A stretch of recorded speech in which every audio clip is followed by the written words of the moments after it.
გამარჯობა, დღეს 13 აპრილია. წარმოგიდგენთ 10 ყველაზე ცნობილ ადამიანს, რომელიც ამ დღეს დაიბადა.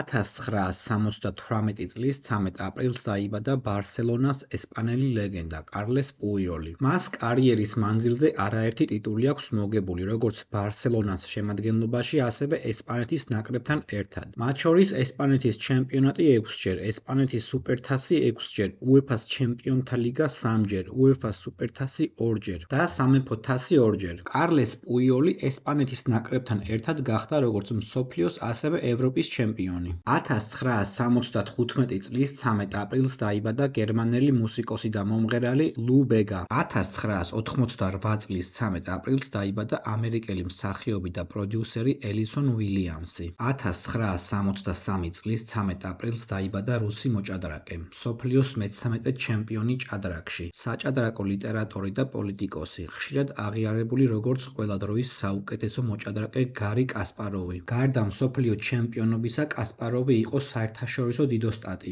ის არის საჭადრაკო ოლიმპიადების 8 გზის გამარჯვებული. მას 11-ჯერ მიენიჭა საჭადრაკო ოსკარი. 1982 წლის 13 აპრილს დაიბადა ამერიკელი მომღერალი, სიმღერების ავტორი და პროდიუსერი ტაი დოლა საინი. 1982 წლის 13 აპრილს დაიბადა ინგლისელი მომღერალი, სიმღერების ავტორი და მსახიობი ნელი მაკ-ქეი. 1979 წლის 13 აპრილს დაიბადა ამერიკელი ყოფილი კალათბურთელი და ამჟამად მედია ანალიტიკოსი ბარონ დეივისი. 1753 წლის 13 აპრილს დაიბადა ამერიკის მესამე პრეზიდენტი ტომას ჯეფერსონი. 1980 წლის 13 აპრილს დაიბადა ამერიკელი ყოფილი კალათბურთელი კვენტინ რიჩარდსონი. 1887 წლის 13 აპრილს დაიბადა ქართველი ენათმეცნიერი, თბილისის სახელმწიფო უნივერსიტეტის პროფესორი და ერთ-ერთი დამფუძნებელი გიორგი ახვლედიანი. ის იყო საქართველოს მეცნიერებათა აკადემიის თანადამფუძნებელი და აკადემიკოსი, საქართველოს მეცნიერების დამსახურებული მოღვაწე და ამერიკის ლინგვისტური საზოგადოების საპატიო წევრი. დააკომენტარე შენ რომელი ცნობილი ადამიანი იცი, რომელიც ამ დღეს არის დაბადებული.